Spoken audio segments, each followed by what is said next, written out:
De Sarcelles en France jusqu'à la Banque centrale du Canada en tant qu'ingénieur DevOps.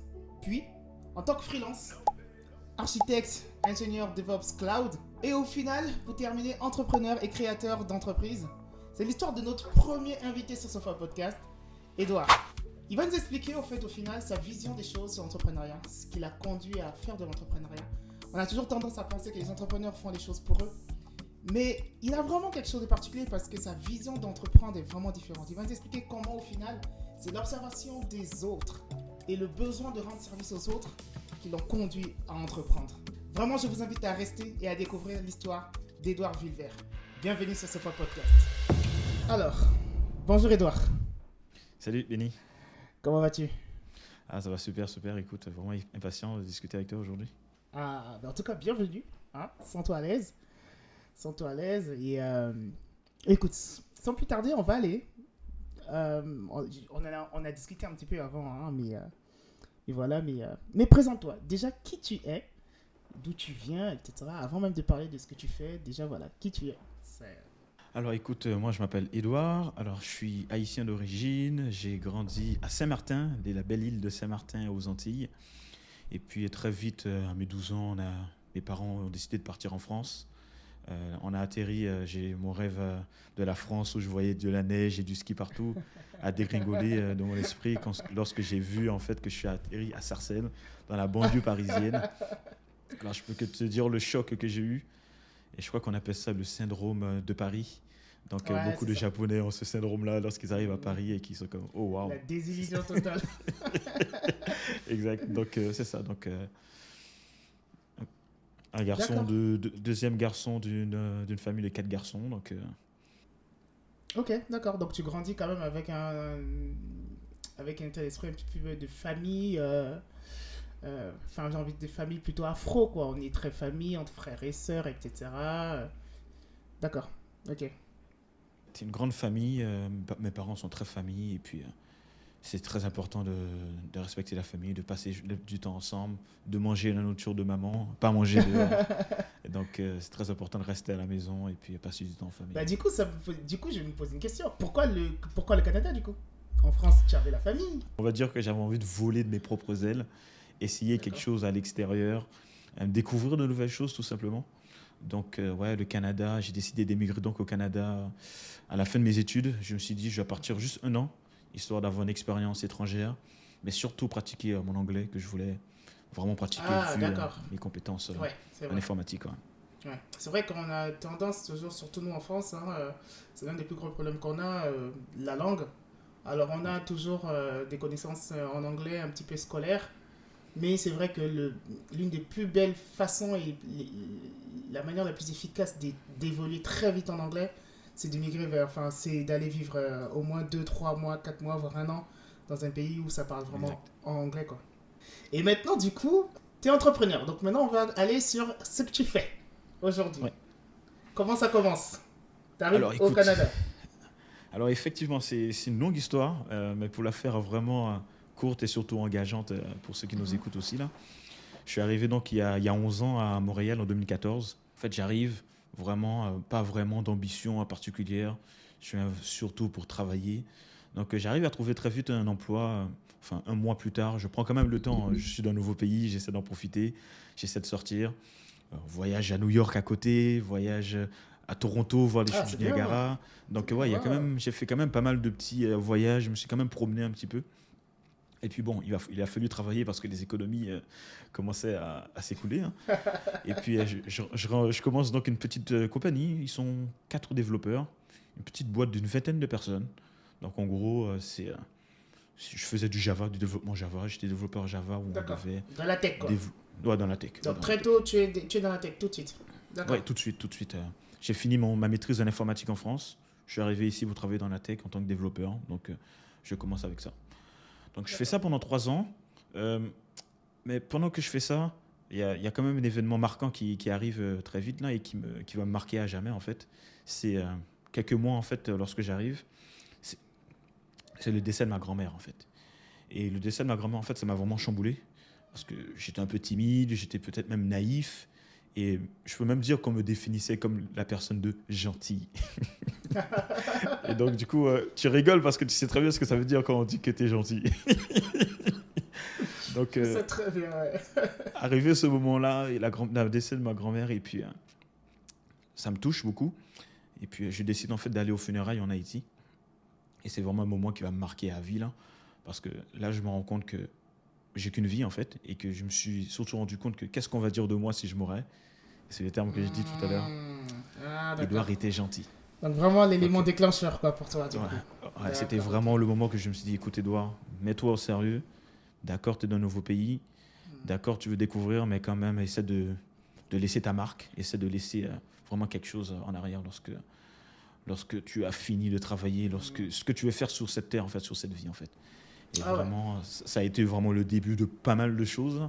Je suis sûr qu'on va pouvoir l'aborder aujourd'hui, mais ça a été vraiment le début de pas mal de compétences que j'ai dû acquérir et pour la suite, en fait.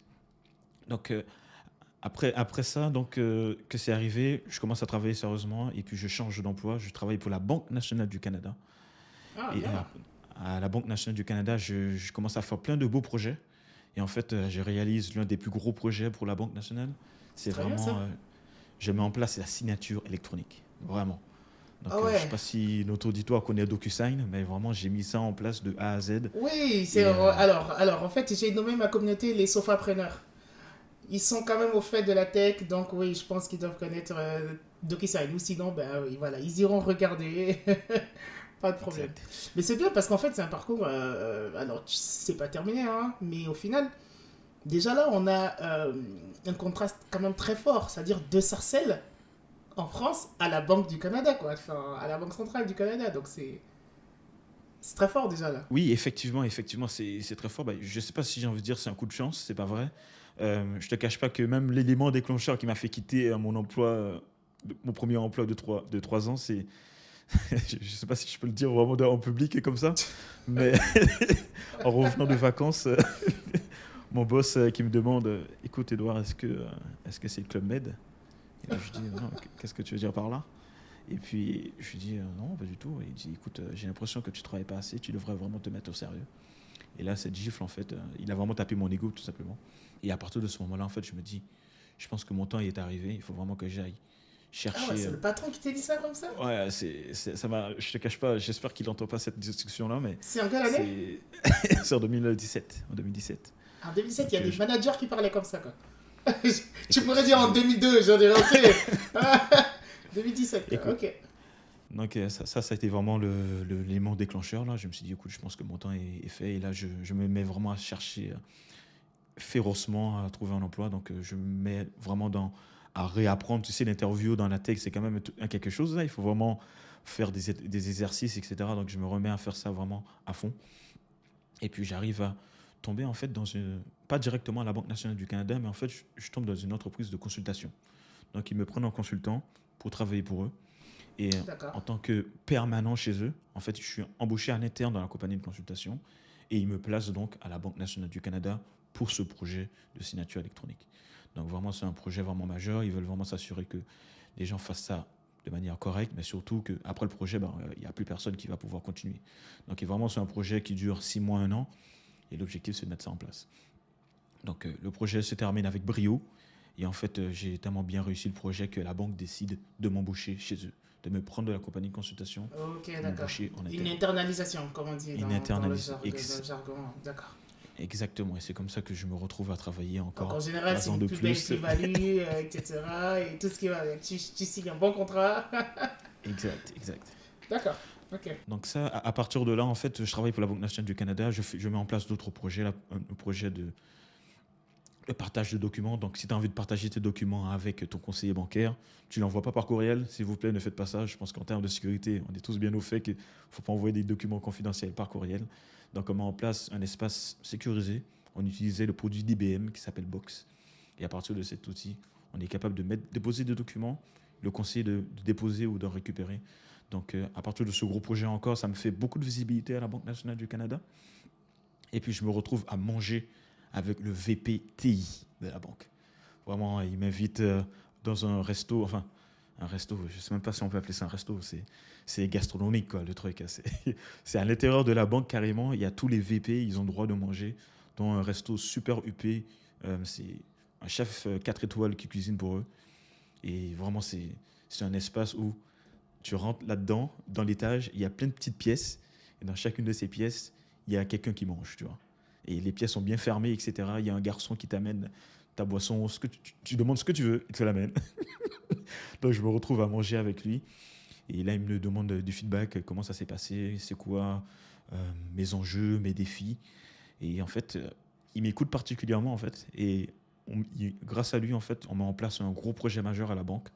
C'est la formation TI. On appelle ça Boost TI, qui permet vraiment d'aider à tous les développeurs d'avoir une université pour apprendre différents cours. Là, on met en place Udemy. Je pense que Ouais, de ton Udemy, ouais. histoire, Ouais, je connais, Udemy ouais. connaissent bien. Mhm. Et on prend Udemy, on le propose gratuitement à tous les développeurs de la Banque Bien, nationale du ça. Canada. Ah, super. Donc, Super. c'est vraiment un outil énorme Ouais. et que tout le monde Mhm. peut utiliser. Et grâce à ça, beaucoup de développeurs, un peu comme moi, on apprend beaucoup tout ce qui est les infrastructures cloud. Et tout doucement, en fait, je vais sur du cloud. Je commence à apprendre avec Udemy tout ce qui est développement cloud. Ce que tu dis, quand Et même, puis, c'est fort parce que on se rend compte que c'est très flagrant dans la tech. En général, dans l'IT, c'est-à-dire vraiment dans le domaine informatique en général, euh, apprend, on est toujours dans l'apprentissage constant. On est au fait de ça, en fait. On est conscient que euh, ta carrière sera forcément remplie d'apprentissage. Tu apprendras toujours de nouvelles technologies. ouais, C'est moins flagrant ou c'est moins fréquent dans d'autres domaines. Par exemple, en général, ben, si je prends un exemple, genre dans la comptabilité ou dans le droit, ils ne vont s'arrêter que dans leur domaine, en fait. Ils iront pas au-delà de ce qu'ils savent faire. Et je trouve ça très bien parce que plus on apprend, au final, ben, notre valeur grandit et ainsi de suite, quoi. Et j'invite vraiment, et ben, toi aussi, je pense, formons-nous, quoi. Formons-nous au quotidien. C'est pas parce que tu as été... euh, c'est pas parce que tu as justement été dans une case, d'ailleurs on va en parler, c'est pas parce que tu as mm, été dans une case que ça y est, tu dois être que dedans. Faut pas hésiter à sortir de sa zone de confort pour apprendre de nouvelles choses et ben, booster aussi sa carrière tout simplement. Mais exactement. Je suis tout à fait d'accord avec toi. Et pour te dire, ma carrière, je l'ai brièvement expliqué. Là, je suis passé de développeur. Ensuite, j'ai fait un peu de DevOps où j'ai commencé à déployer les applications que j'ai développées pour ensuite passer développeur cloud où on déploie l'infrastructure sur le cloud AWS ou Google Cloud. ah, bien, d'accord. Donc tu fais du AWS, tu fais du GCP, tu fais de l'Azure aussi un petit peu, Microsoft. Non, pas du tout, pas du tout. J'ai vu un petit peu parce qu'ils avaient aussi à la banque, ils ont comme les trois infrastructures. Et puis j'ai touché un petit peu, mais c'est vraiment pas ma tasse de thé. Je préfère vraiment Ouais, AWS. c'est. Ben, ouais, ils ont tout fait pour que ce soit pas un expert AWS ne s'en sort pas forcément automatiquement sur Azure. Faut que Ah tu ouais, c'est fait passes. exprès? Ok. Bah oui. En fait, faut que tu passes, faut que tu repasses, passer toutes leurs certifs, que tu apprennes leurs environnements avant de. Mais pour les architectes, ça sera un petit peu la même chose. Pour un architecte qui connaît grosso modo les infra cloud, ça sera quasiment un petit peu la même chose. Ok, Mais ok. ouais, ok, super. Et donc aujourd'hui, mais il me semble qu'aujourd'hui, parce que là, tu me dis, mais là, tu es toujours salarié là, à ce point-là. Alors, très vite, en fait, c'est là que c'est vraiment un concours de circonstances, là. Donc, je suis à la banque, commence à faire du cloud, je mets du EKS, du Kubernetes, pour les gens un peu techniques.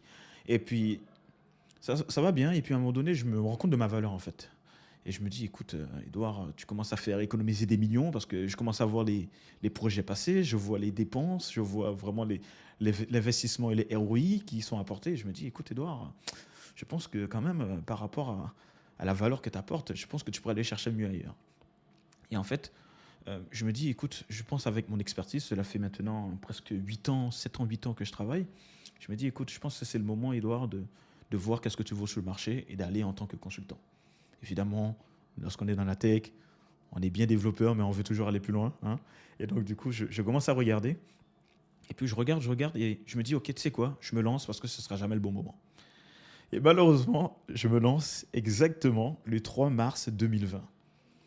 Pour ceux qui connaissent, ceux qui se rappellent des dates, le 9 mars exactement 2020, pouf, la Covid a frappé, on ferme tout, on s'arrête tout. Et en fait, j'avais fait l'annonce à ma boss, lui disant que je vais me lancer, donne-moi un mois. J'ai parti ma compagnie. Vraiment, le lundi, mardi, je lui annonce ça. Et puis, je lui dis, je viens de lancer ma compagnie. Je pars d'ici un mois. Et elle me dit, écoute, Edouard, prends ton temps. Si ça ne marche pas, sache que tu pourras revenir. Elle me donne des contacts pour pouvoir me lancer. Elle me donne vraiment super sympa. Non, super sympa. Pas comme le premier boss. Hein. Et là, du coup, je me lance. Et puis, le Covid arrive. Là, je fais, oh mince. Et là, elle me dit, Edouard, il y a la Covid. Je ne sais pas si c'est une bonne idée que tu te lances tout de suite. Et puis là, elle arrive. Je ne vais pas dire qu'elle arrive à me convaincre. Même moi aussi, j'ai peur. Je pense qu'on a tous peur à ce moment-là. On ne sait pas qu'est-ce qui se passe. On va tous mourir. Et là, je me dis, c'est peut-être pas le moment de faire le fou, d'aller s'embarquer dans une mission, dans un contexte aussi, on va dire, aussi anxiogène. On va dire ça comme ça. Donc là, je reste un peu plus à la banque. Donc là, je reste 2 ans de plus à la banque, pour être exact. Parce que là, je me dis, OK, je ne vais pas partir tout de suite, c'est quand même, ça fait peur. Mais en fait, malgré tout ça, je me dis, écoute, je peux pas. Parce que, en fait, au fur et à mesure que les mois passent, les années passent, et je pense que comme beaucoup de personnes qui nous écoutent là, on se dit, j'ai mon projet, mais est-ce que je me lance? C'est pas le bon moment, c'est la Covid. Là, il commence à avoir du couvre-feu. Je pense que je ne vais pas rappeler tout l'historique de la Covid. Au Canada, on a eu la même chose que la France. Et je me dis, en fait, Edouard, ce ne sera jamais le bon moment. OK, il y a eu la Covid, mais est-ce que tu vas juste mettre ta vie en pause et pas te lancer? Et là, je décide donc de me lancer vraiment officiellement parce que en fait, ce qui arrive, c'est que ma boss, avec qui on travaille ensemble, là, je change d'équipe entre-temps. Et là, elle se fait virer. On a une rencontre à 9h30. Elle se fait virer, genre, comme ça, en 15 minutes. Non seulement elle, mais un autre collègue. Et là, je me dis, OK. Là, je me dis, ça aurait pu être moi. Et d'ailleurs, je me dis, tu sais quoi, je pense que c'est le moment de se lancer. Et je lance ma compagnie. Et puis, je commence à balancer mon CV un peu partout. Et là, en fait, la banque me veut, en fait. Lorsqu'ils apprennent que je me lance en consultation, vraiment, je lance mon offre. Lundi, je me fais contacter. Mercredi, jeudi, j'ai une entrevue. Vendredi, j'ai la réponse positive. Lundi, je commence. Ça s'est fait vraiment extrêmement vite. Et là, me voici à la banque. Et là, cela fait presque 2 ans et demi que je suis encore consultant pour la Banque nationale du Canada. En fait, tu es salarié à la Banque de France, pardon, à la Banque du Canada. Banque nationale du Canada. C'est ça, à la Banque nationale du Canada. Tu passes en freelance et tu reviens bosser pour eux, c'est ça? Exactement. C'est bien. Mais je crois qu'on a tous fait ça. Hein. Moi aussi, j'ai fait pareil. Bon, moi, j'avoue, moi, c'était dit. Moi, je l'ai fait en plein Covid. Mais j'avoue, moi, je suis un peu fou. Moi, je l'ai fait vraiment en plein Covid. Et je me souviens, tout le monde me disait, mais t'es fou. Tout le monde est en train de se faire virer. Et toi, Ouais, moi, je l'ai fait. Et puis, ouais, c'est ça. J'ai été repris par la boîte. C'est ça, j'étais consultant. Et puis, je suis repassé en freelance. Et j'ai été repris par la même boîte, quoi. Mais c'est cool. Et c'est là, du coup, que commence ton aventure entrepreneuriale, du coup. Exact. C'est à partir de ce moment-là que je pense que pour beaucoup de personnes qui se sont lancées, t'es comme, waouh, c'est beau, tu fais de l'argent, oui, mais par contre, tu dois être sur le qui-vive. Tu dois toujours chercher ta prochaine opportunité. Et en fait, pendant que je cherche ma prochaine opportunité, je me forme, je prends des formations de communication, je prends des formations de leadership, je prends des formations même d'entrepreneuriat, comment lancer un produit, etc. Et en fait, je tombe sur... malgré que je me forme, et pendant tout le long, en fait, je commence à aider des amis en fait, autour de moi. Les gens me disent « Ah, Edouard, tu es en consultation, c'est cool. J'ai un petit projet, j'ai envie de faire un petit site internet. » Et puis, je commence à aider des amis de mon église. Je commence à aider mon église justement pour leur premier site internet. Parce qu'ils avaient besoin de recueillir les dons en fait, à l'église, puisque bon, on est en Covid, donc comment ça fonctionne? J'ai mis un espace pour prendre des cartes de crédit, les dons via la carte de crédit. Je commence à faire des projets comme par-ci, par-là, 1 fois, 2 fois, 3 fois, une dizaine de personnes. Et je me dis, en fait, Edouard, qu'est-ce que tu fais? Tu devrais peut-être créer un produit pour pouvoir vendre tout simplement ton expertise. Et c'est là, en fait, que je regarde autour de moi et je me dis, Edouard, mais tu as fait plein de choses pour la banque, tu as de l'expérience, tu as maintenant bientôt 10 ans d'expérience, enfin 8 ans, 9 ans d'expérience maintenant. Pourquoi tu ne partirais pas pour ton produit?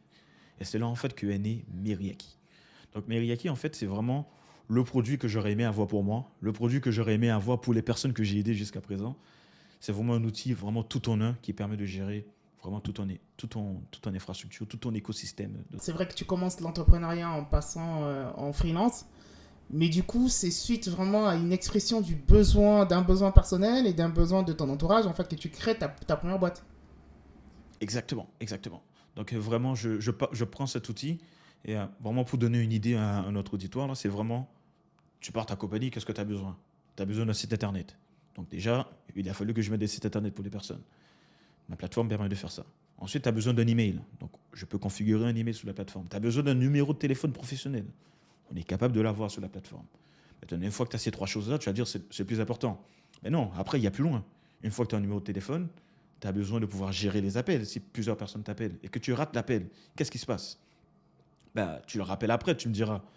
Mais alors, en fait, au lieu de mettre un répondeur, on met quelque chose d'encore plus sympa. Parce que si on t'appelle et on tombe sur ton répondeur, qu'est-ce que tu fais? Tu appelles la prochaine personne. Eh bien, en fait, nous, on permet de connecter automatiquement. On envoie un SMS pour te dire j'ai raté ton appel, comment puis-je vous aider? Voici un lien si vous voulez prendre rendez-vous avec moi. Et là, comme ça, le lead, tu le perds plus. Oui, bah oui. Parce qu'avant, tu le perdais puisque tu réponds savais pas, tu tombes sur le c'est répondeur. ça, ouais. Il va appeler l'autre personne et toi, tu le rappelles 2 heures plus tard. Ah ben, c'est trop tard, j'ai déjà trouvé quelqu'un d'autre. Donc, ça, c'est la chose qu'on met en place tout de suite. Ensuite, une fois que tu as ça, tu as envie de centraliser ta communication. Parce que les personnes peuvent te parler par email, par SMS, mais aussi par Instagram ou par Facebook.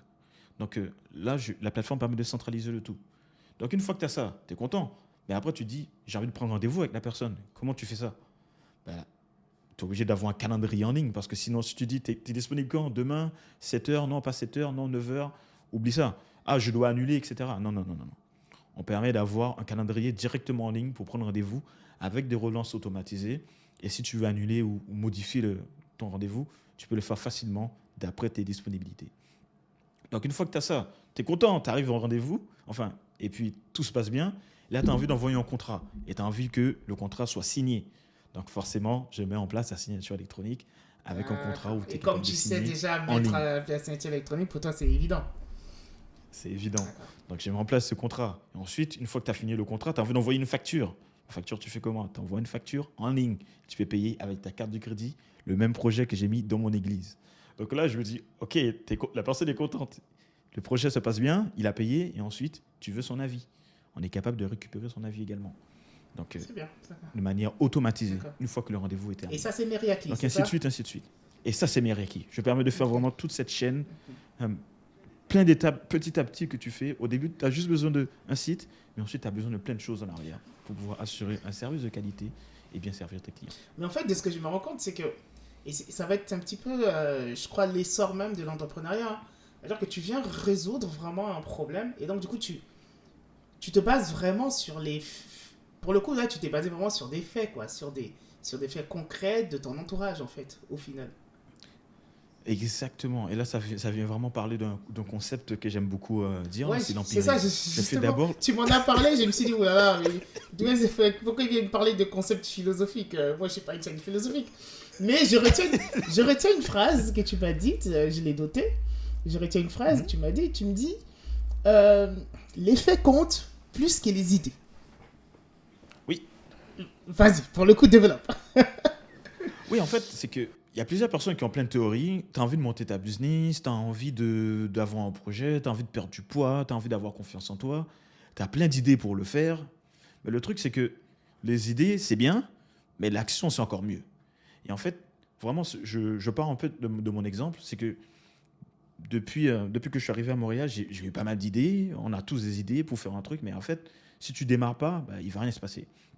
Et en fait, pour moi, ce que je veux dire par là, c'est que j'ai appris pendant le long, c'est que si tu as envie de perdre du poids, comment tu fais?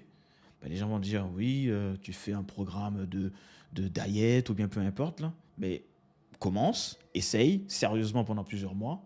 Et puis tu vois si ça marche. Et moi, ce que j'ai fait, mon entraînement, c'était simple. Un entraînement 3 fois par semaine, de 30 minutes. Et je mangeais mieux. C'était un programme que j'ai suivi jusqu'au bout. Et finalement, ça a marché. Il y avait un programme aussi de confiance en soi. Qu'est-ce qu'il fallait faire concrètement? C'est un programme d'approche anxiété. J'étais quelqu'un d'assez timide. Ça ne s'entend pas aujourd'hui, là. Mais... Bon, ça va. On sent qu'il y a eu du travail depuis. Ah ouais, non, c'est... Et pareil, il y a un programme, tout le monde disait, mais ça sert à quoi ce programme? Il fallait juste parler à des inconnus dans la rue. Mais c'était quand même, c'est un programme. Il faut dire d'abord bonjour, ensuite demander l'heure, ensuite demander où est le restaurant, etc., etc.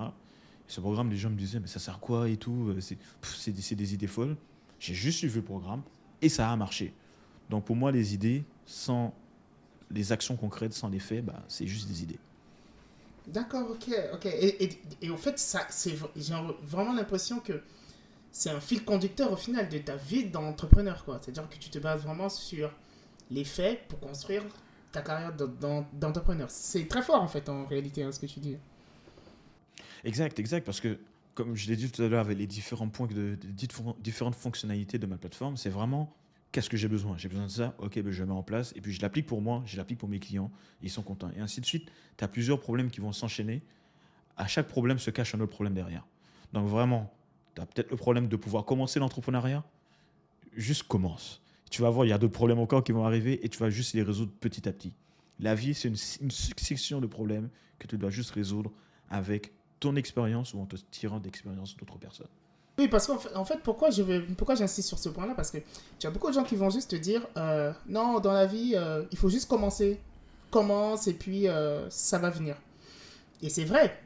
Mais ce que toi tu mets, enfin, ce sur quoi tu te bases, j'ai l'impression que c'est encore plus profond parce que, d'accord, commence, mais commence sur une idée basée sur des faits.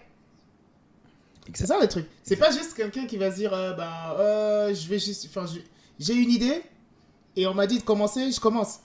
Toi, c'est encore plus profond parce qu'avant, c'est-à-dire qu'avant de commencer, ton idée est basée sur des faits et je trouve ça très fort. Exact, parce que j'ai plein de gens qui ont plein d'idées conceptuelles de la vie, là, ou peu importe de projets qu'ils veulent faire, ils vont analyser, suranalyser, chercher, surchercher. Mais en fait, tous les. Je trouve que dès que tu veux réaliser un projet, c'est à l'intérieur de toi, en fait. C'est dans toi et tu as tout ce qu'il faut pour réaliser ton D'accord. projet. C'est La seulement. réussite est d'abord dedans, en fait. La recette est à l'intérieur de toi. Tu l'as déjà fait. Dans le passé, tu ne savais pas marcher, tu as réussi à marcher. Dans le passé, tu ne savais pas parler, tu as réussi à parler. Tu as appris à conduire un vélo, tu as appris à conduire une voiture, peut-être une moto. Tu as appris à apprendre à l'école, tu as appris à avoir de bonnes notes à l'école, ou peu importe. Tu as appris une compétence, tu sais quelque chose. Ben, c'est de cette même manière, avec les faits, l'expérience que tu as eue, tu peux réutiliser ton expérience sous la chose qui t'arrive aujourd'hui. D'accord. En tout cas, je crois que je vais. Mais après, c'est vrai que moi aussi, je fais un petit peu la même chose. Mais je n'avais jamais réussi vraiment à mettre comment dire, un mot et un concept là-dessus. Et je me rends compte qu'on est un petit peu pareil parce que c'est vrai que sur pas mal de mes entreprises, ça vient toujours d'un constat et d'un constat fort. Et d'un besoin surtout que j'ai ressenti à un moment T. Je me suis dit, en fait, limite, ça naît d'une frustration, quoi. Je me suis dit, mais pourquoi il n'y a pas ça? Et là, tu t'es dit, Exact. ben vas-y, je le mets. Et là, tu Exact. dis, vas-y, je le mets. Non, non, mais en tout cas, c'est fort. Mais comme tu disais, tu as été quelqu'un de timide et tu tenais aussi à en Mhm. parler hein, quand on a discuté avant. Et tu as dit, Ouais. et tu me disais que tu as dû travailler sur toi, travailler sur ta Ouais. com. Ouais. Et je crois qu'on a tendance à négliger cette partie. Ouais. Ouais. Et, si je permets que je puisse démarrer là-dessus, c'est effectivement travailler sur soi, ça veut dire quoi? Parce qu'il y a plein de gens qui sont comme ouais, j'ai travaillé sur moi, et qu'est-ce qu'ils font? Bah, je sais pas, ils vont regarder plein de vidéos YouTube. Rien contre ça, mais c'est correct là.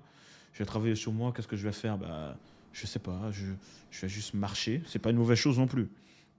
Mais en fait, c'est concrètement, quel est le projet que tu veux, qu'est-ce que tu veux faire concrètement? Tu veux travailler sur toi, mais qu'est-ce que tu veux travailler concrètement?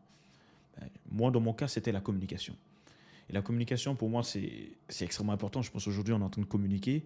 Tant que tu le veuilles ou non, tu communiques avec ta famille, tu communiques avec tes amis, tu communiques avec tes collègues. Et en fait, pour moi, travailler sur moi, c'est voir c'est quoi mes défauts et voir comment je peux l'améliorer.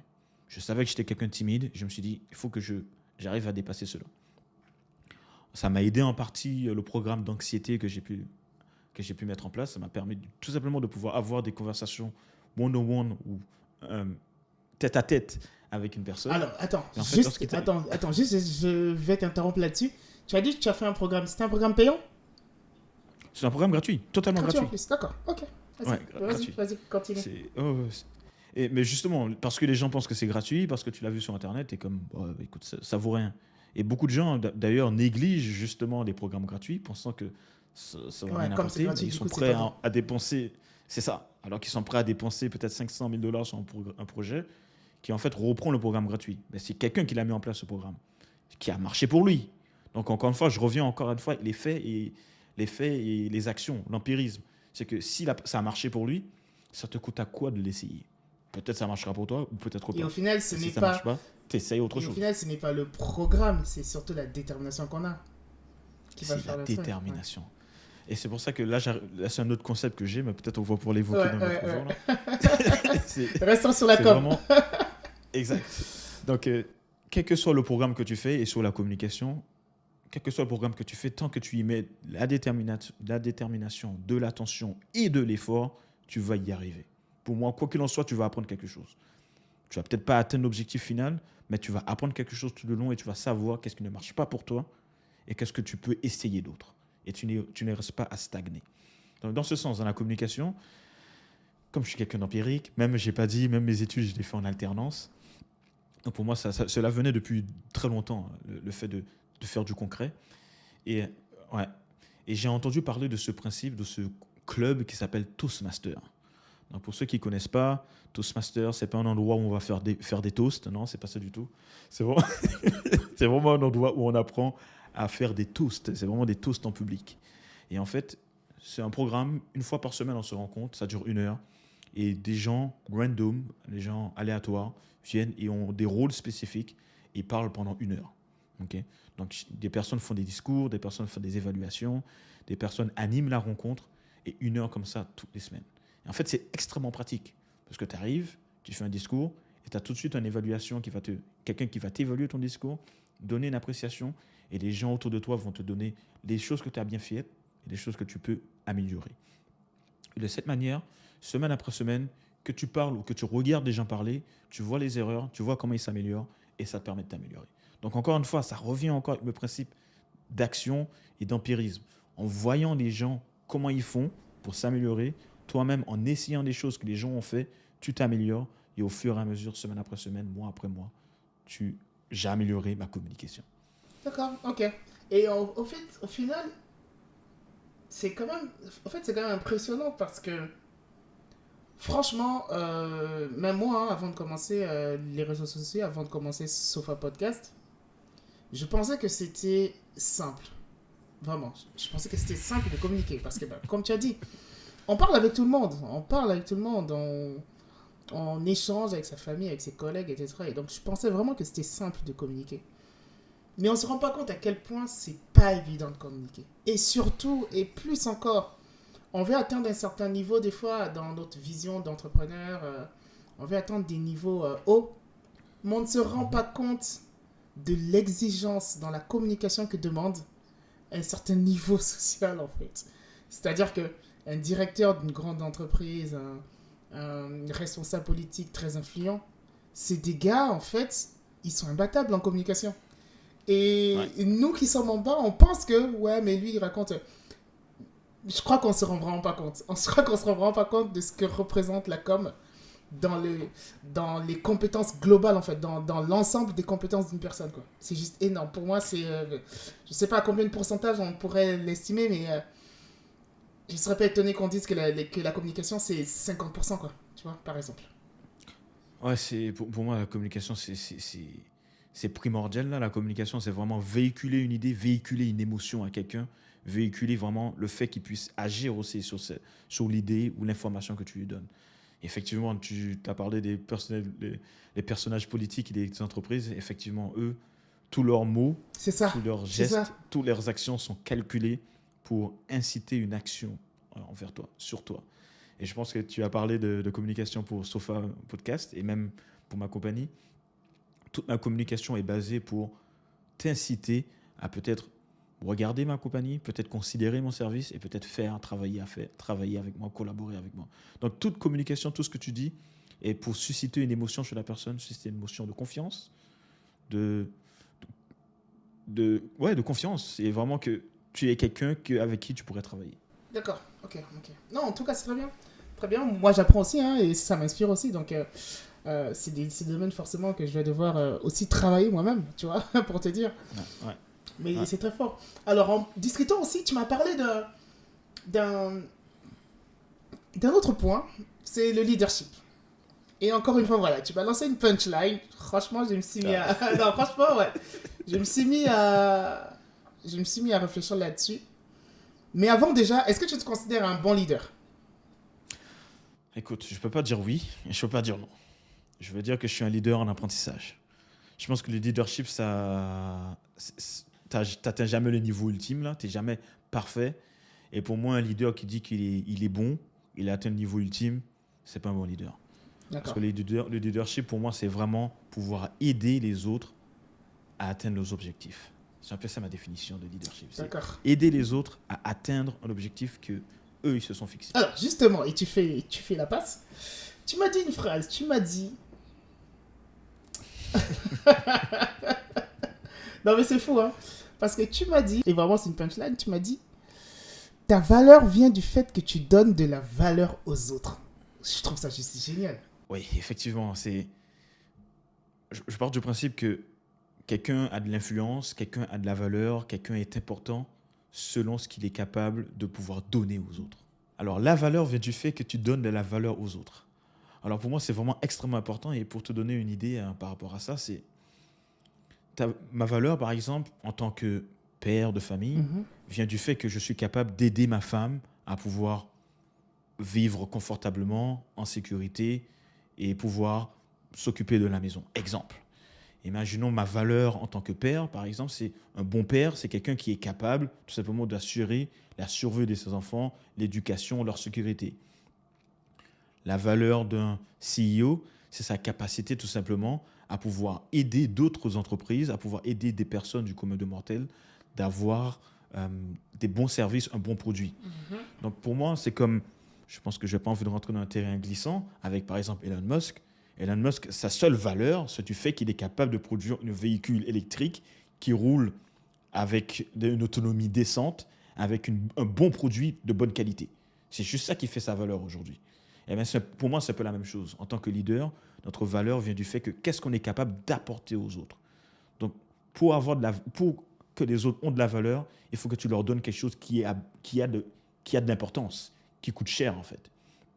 C'est de cette manière que n'importe quel CEO ou n'importe quel président, le président, il a de la valeur parce qu'il est capable d'apporter certaines choses à d'autres entreprises, à d'autres personnes. Il est capable de leur ouvrir des portes. D'accord. Je ne sais pas si ça fait du sens. Et donc pour toi, en fait, au final, l'idée, c'est faire en sorte que les personnes aient de la valeur. Exact. Parce que du coup, Et si les personnes ont de la valeur, intrinsèquement, ils ont un bon leader. Oui. En fait, dans le sens, pas seulement. C'est que, pour moi, lorsque tu as besoin de résoudre un problème, tu vas chercher quelqu'un qui va pouvoir t'aider à résoudre ce problème-là. Cette personne-là peut être un produit tout simple, mais au niveau du leadership, c'est plus dans le sens que lorsque vous travaillez en groupe et que tu as besoin d'acquérir une certaine compétence, tu as besoin d'avoir quelque chose, cette personne-là est capable de t'aider à résoudre ce problème. Il est capable de t'aider à atteindre cet objectif. Et pour moi, c'est là que vient le leadership. C'est une personne qui est capable de t'aider à atteindre tes propres objectifs, à résoudre tes propres problèmes. D'accord, ok. Oui, voilà. Donc, en aidant les autres à résoudre leurs problèmes, donc tu les aides, tu leur donnes de la valeur, parce qu'au final, une fois qu'une personne a résolu son problème, il a du coup de la valeur, hein, parce que la valeur vient par...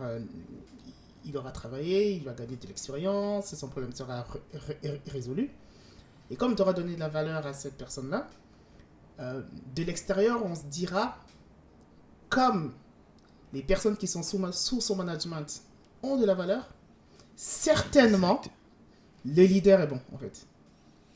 Exactement. Ah, ok. C'est là Non, que, ça c'est a là fait que sens. Jeff Bezos, Ça fait sens. c'est là que Jeff Bezos, Bill Gates, etc., Elon Musk, plein de gens veulent travailler pour Ouais, Microsoft. c'est ça. Plein de gens veulent travailler pour Amazon. Parce qu'il y a quelqu'un qui est à la tête, Mm. qui a une qualité tellement extrême que toutes les personnes qui le suivent ont une bonne qualité de vie. Tout le monde a envie d'atteindre aussi cette qualité de vie et vont suivre cette personne. Ça peut aller dans le mauvais sens aussi. Ça peut être comme un gourou qui, je pense Oui, qu'on tout a à tous fait, entendu tout à parler de fait, cette tout à fait. histoire-là. Tout à fait. C'est un peu ça le revers de la médaille, c'est-à-dire que quand le leader a vraiment de l'emprise sur les personnes qui sont sous son management, oui, ça peut se transformer un peu en mode gourou et on peut même développer le fameux syndrome de l'imposteur, hein. On aime tellement son leader qu'on est prêt à tout. Mais par contre, enfin voilà, dans la vie, il y a toujours un bon côté et un mauvais, hein. Ça va de pair. Ouais. Et par contre, voilà, dès que tu tombes sur quelqu'un de bon dont vraiment l'objectif et le rêve, c'est de t'emmener plus haut, je pense que ouais, lui sera toujours un bon leader, quoi. De ce que j'ai compris. Et Exact. puis, non, ça fait vraiment son sens. Ça fait son sens. Et c'est vrai que, alors, il y a des personnes, effectivement, qui le font tout naturellement, hein, parce que c'est naturel chez eux. Mais qu'est-ce que tu penses du fait que il y ait des mauvais leaders et donc des bons leaders, et surtout le fait de se dire ah ben lui c'est un mauvais leader donc ça y est c'est fini, lui c'est un mauvais leader. Ah, écoute, je suis une personne qui n'aime vraiment pas les cases, ok? Donc ça c'est vraiment quelque chose que Ouais, peut-être mon auditoire doit on en a comprendre. discuté, ouais, on en a discuté justement. Et, et effectivement, dire qu'une personne est mauvais ou bon, pour moi, je ne vois pas ça comme ça. Moi, je vois que c'est une personne qui a besoin d'apprendre, qui a besoin de s'améliorer. Et possiblement, il a besoin de quelqu'un pour pouvoir le guider vers la bonne route. Quelqu'un qui va pouvoir le leader ou le coacher pour faire les bonnes choses. Mais effectivement, si on veut vraiment aller dans la catégorie mauvais leader, c'est une personne qui voit les choses juste dans son intérêt personnel, mais qui ne voit pas l'intérêt des autres. Pour moi, un leader, c'est quelqu'un qui, non seulement qui apporte de la valeur aux autres, mais qui voit l'intérêt des autres avant le lui. Avant les d'accord. Et en fait, en voyant la valeur des autres avant lui, là, en fait, tu veux générer beaucoup de valeur aux autres, et là, les gens vont t'apporter de la valeur. En fait, en fait la question derrière aussi c'était est-ce que ça s'apprend au final? Est-ce que tu penses que ça s'apprend? Absolument.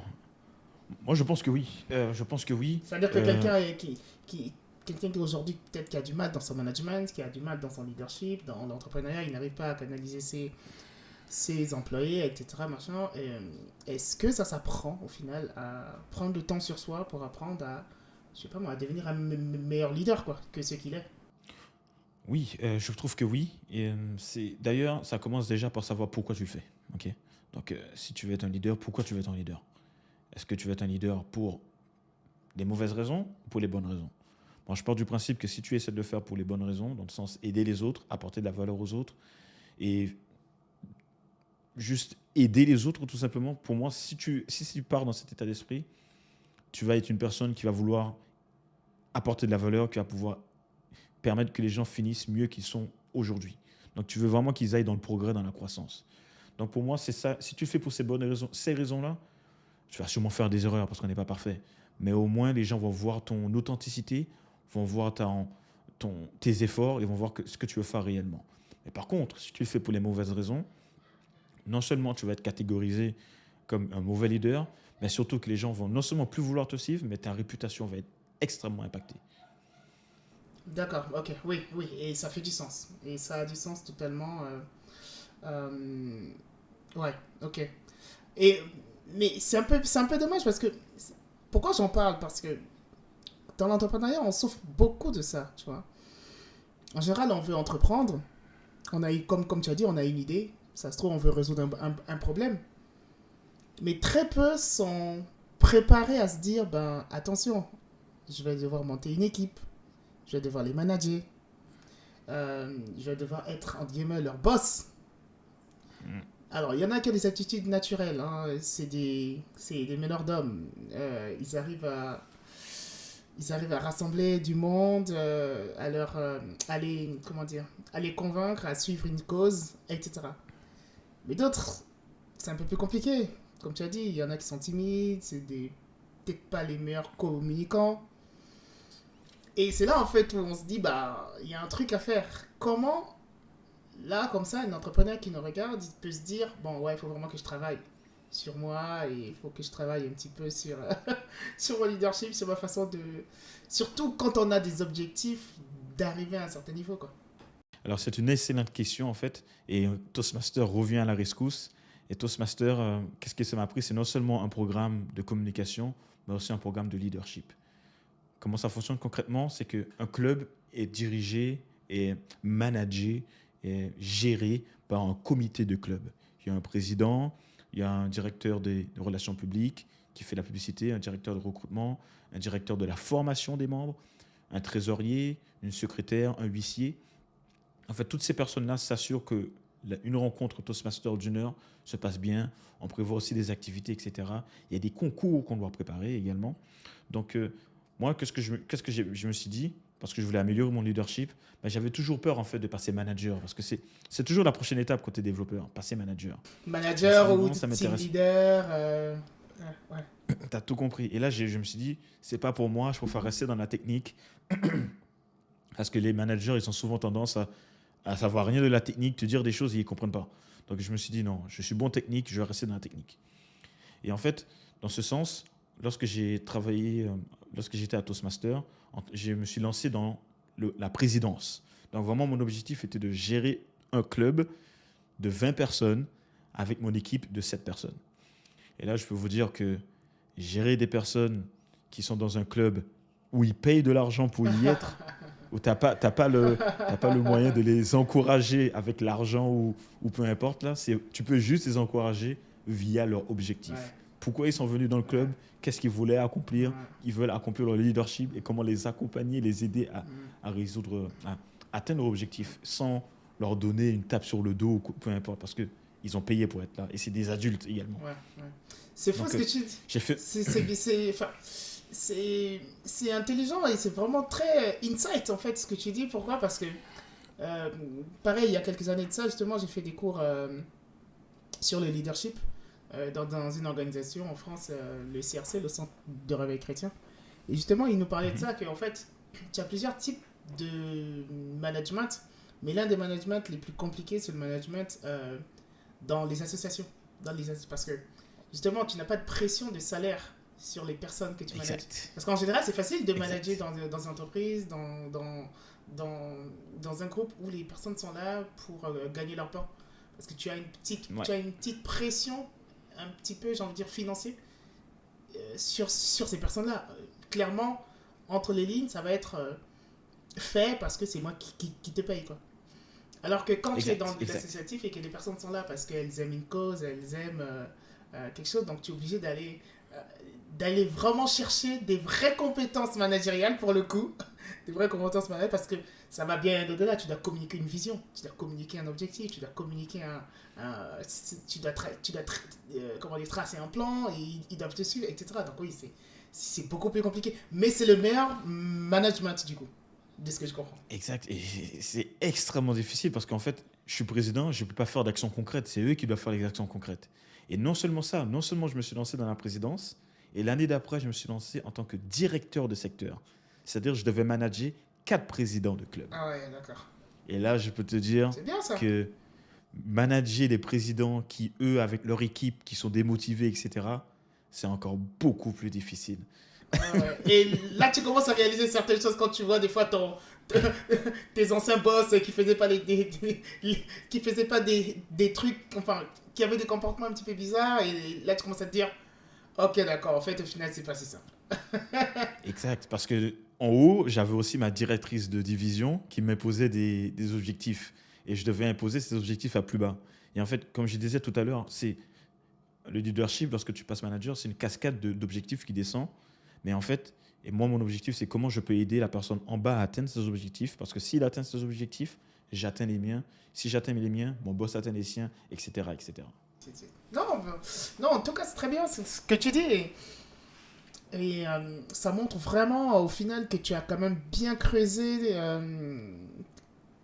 vraiment l'aspect et la notion de ton leadership. Et du fait que tu veux pas qu'on mette les gens dans des cases, quoi. Parce que tout le monde peut devenir... Tout le monde, il suffit de se donner les moyens, quoi. Enfin, c'est peut-être caricatural, hein, ce que je dis. Mais au final, on peut quand même atteindre certains niveaux. On peut faire des choses. Il suffit de se donner les moyens. Oui. Non, c'est bien. Et... Mais du coup, aujourd'hui, et on va peut-être terminer un petit peu par ça, mais... Aujourd'hui, voilà, tu as un jeune entrepreneur qui est là, qui veut se lancer. Quelles sont les 2 questions que tu lui poses et le conseil que tu lui donnes à la fin? C'est une très très bonne question. Il va falloir que je prenne un peu de temps pour y réfléchir, mais je dirais comme première question, c'est pourquoi tu veux le faire. Le pourquoi, d'accord. Le why. Le pourquoi. Ouais. Pourquoi tu veux le Le faire. why. Et la deuxième question que je lui demanderais, c'est quel sacrifice es-tu prêt à prendre pour atteindre cet objectif. The price. Parce que c'est exact, c'est le prix. Parce que tout a un prix. Que tu décides de le faire ou de ne pas le faire, c'est un prix. Tu vas payer le prix par le regret. Le regret, pour moi, c'est un prix que Il coûte cher. j'ai déjà payé dans le il coûte passé cher. et je refuse de Il payer coûte encore. cher. C'est fini. Le regret coûte cher, je peux te dire. Et c'est vraiment horrible parce que tu te dis, mince, j'aurais pu. Et si j'avais su. Si j'avais fait ça. Et moi ça m'a hanté plusieurs fois dans ma vie, là. Et je me dis maintenant, à partir depuis quelques années, si j'ai envie de faire quelque chose, je vais prendre le temps d'y réfléchir, évidemment. Je vais voir, est-ce que je suis prêt à payer le prix. Est-ce que j'en ai envie. Pourquoi je le veux. Et en fait, est-ce que je suis prêt à payer le prix.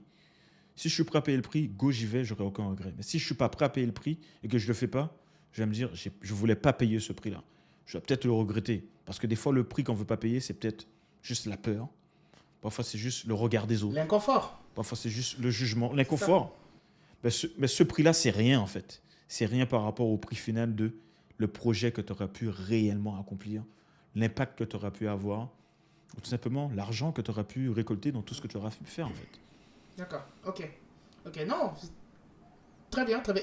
Et donc, le conseil. Et donc, du coup, le conseil que je pourrais lui donner, et ça, c'est vraiment un point qui est, pour moi, ça c'est un concept tout en entier. C'est vraiment, je compte carrément faire un podcast, enfin, c'est ça. Même un podcast ou une vidéo, une newsletter. C'est, s'il te plaît, ne rentre pas dans l'enfer du tutoriel, dans l'enfer du cours.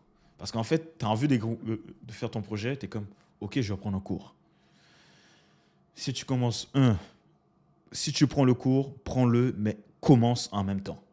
Parce que tu vas faire le premier cours, c'était cool, etc. Laisse-moi faire un deuxième cours pour en apprendre un peu plus. Tu vas prendre un deuxième, un troisième, un quatrième, et tu vas jamais t'en sortir. Parce que tu vas juste oublier ton projet. D'accord. Et là, je peut-être le communique pas super bien. C'est quelque chose vraiment que j'ai commencé à prendre en note depuis dernièrement. C'est parce que ça m'est arrivé en fait. J'ai pris pas mal de cours. Je voulais faire du Python à un moment donné. J'ai pris pas mal de cours de Python. Et puis finalement, lorsque je voulais faire du Python, qu'est-ce que j'ai dû faire? J'ai dû commencer un an plus tard, j'ai commencé le travail en Python. Et puis, mince, j'avais quasiment tout oublié, tout ce que j'avais appris en fait. J'avais fait plein de projets et j'étais comme... J'avais pas pris de projet, c'est pas vrai. J'avais juste suivi les cours, écrire un petit peu. Mais en fait, je me suis rendu compte que, mais j'ai tout oublié, il faut que je revienne encore dans le cours. Et pour moi, la meilleure manière d'apprendre, c'est en commençant avec un petit projet. Fais peut-être une calculatrice, fais peut-être un sudoku. D'accord, ok. Si t'es développeur. Ouais, tu reviens encore sur ton principe de base, les actions quand tu les... Exactement. J'ai pas voulu écouter mon conseil lorsque j'ai voulu passer développeur Python parce que c'était vraiment quelque chose que je trouve cool comme langage.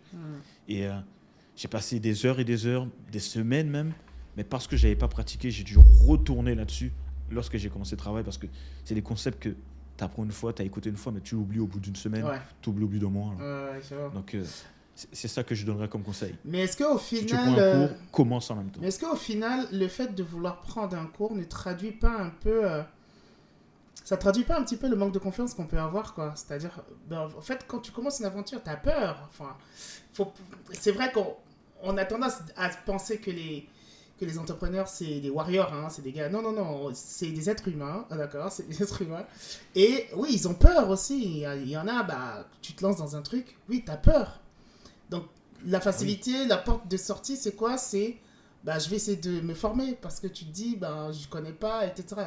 Et c'est dans la panique un petit peu qu'on va tout de suite, la première option, c'est la formation, les tutoriels, etc. Alors qu'en réalité, des fois, quand tu shifts, et tu surpasses un petit peu cette peur-là, d'accord, il faut apprendre, mais rien ne t'empêche de faire pendant que tu apprends, quoi. Exactement, et c'est là que je veux aller, là. Je dis pas non plus de pas apprendre de cours, c'est pas ça que je dis. C'est ça. Mais prends un cours, mais en même temps, commence à pratiquer et mettre en place ce que tu apprends. Là, ça va rester plus dans ta tête. Parce que tu as passé des heures sur ce problème-là, tu as pris le cours, ok, c'est ça, ok, boum. Tu commences ton prochain problème, parce que c'est une succession de problèmes, encore une fois.